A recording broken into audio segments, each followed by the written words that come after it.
გამარჯობა მეგობრებო, როგორც მოგეხსენებათ, როზმარინი არის მრავალწლიანი მცენარე. მას ღია გრუნტში იმავე ადგილას 20-30 წლამდე გადარგვის გარეშე შეუძლია იცოცხლოს. იგი ასევე შესაფერისია შიდა პირობებში გასაზრდელად და სიცოცხლის ხანგრძლივობა 5-10 წელია. როზმარინის ყვავილობას იწყებს აპრილი-მაისის თვეში და აგრძელებს ოქტომბერ-ნოემბრის თვემდე. ღია ცისფერი, ღია იისფერი ან თეთრი ყვავილები აქვს.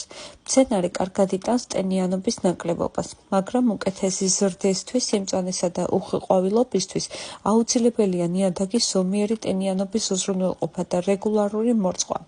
ცხელ მშრალ პერიოდში ყოველ მესამე დღეს, გრილ სეზონზე კვირაში ერთხელ, მაქსიმუმ ორჯერ. მაგალითად, ჩემმა როზმარინმა, რომელიც უკვე წელიწადნახევარია რაც დავრგე, სექტემბერში იყვავილა პირველად და ძალიან გამახარა. ეს იმას ნიშნავს, რომ თავს გრძნობს კომფორტულად.